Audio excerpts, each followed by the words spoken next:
Welcome back, everyone. Ready for another deep dive? Always ready to dive in. Okay, great. So today we're tackling a saying one of our listeners sent in. It's, well, it's pretty colorful. Oh, lay it on me. All right, here it is. If people are put in a two-piece situation, there is nothing left. Two-piece situation. Huh, I like that. Yeah, it definitely grabs your attention. When I first read it, I have to admit, I was picturing like an office beach party. Uh-huh. Things going disastrously wrong. Haha. Yeah, I can see that. I mean, it's got a kind of humorous vibe to it, but I think there's more to it than that. Yeah, I think you're right. It feels like it's about more than just swimwear malfunctions. Exactly. It's a way of talking about feeling completely drained, like you've given all you've got, nothing left. Okay, so less beach party, more like being squeezed dry. Yeah, you got it. That intense pressure, the feeling of being stripped bare by, your workload, the stress, all of that. And actually, this isn't just a funny saying. It really gets at a serious issue. Which is? Burnout. Workplace burnout. Burnout, yeah. We hear that word thrown around a lot these days, but it's not just about being tired, right? Yeah, it's way more than just needing a good night's sleep. It's like a constant state of stress. Chronic, you could say. Chronic stress. Yeah, and it can really do a number on you. You start feeling emotionally exhausted, cynical, you just don't get the same satisfaction from your accomplishments anymore. It's like you're running on empty. So this two-piece situation, it's like the path to burnout. Yeah, you could think of it that way. And I think the humor, it's a way of coping. Oh, interesting. So we're using humor as a defense mechanism. I think so, yeah. It lets us talk about the stress, acknowledge it without being totally overwhelmed by it.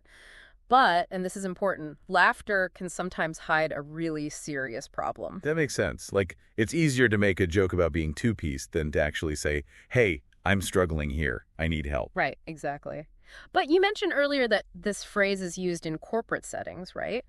What do you think that looks like? Like, how does this actually play out in the workplace? Well, I mean, I've definitely worked in places where everybody's just stressed out, always pushing to meet these crazy deadlines, working late, no time for breaks. Yeah, I can see that. Fueled by caffeine and anxiety. Exactly.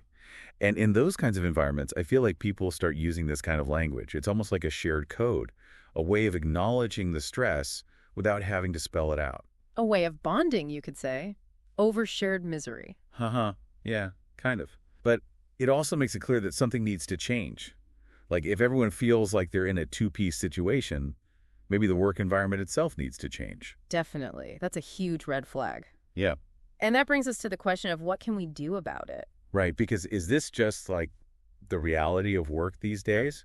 Or can we actually do something to prevent this two-piece situation from happening in the first place? I don't think it has to be the norm, There are companies out there that are trying to build a more balanced environment. Some places encourage employees to take breaks, to actually step away from work. Yeah, like set boundaries between work life and personal life. Exactly. Some companies even have mindfulness programs, things like that. It's nice to hear there are companies doing that. Yeah, for sure. Because it's not just about individual coping mechanisms. We also need systemic change. So it's kind of like what we were talking about earlier. The humor can be a defense mechanism, but it can also be a signal that something needs to change. Exactly. And that's what I really want people to take away from this deep dive.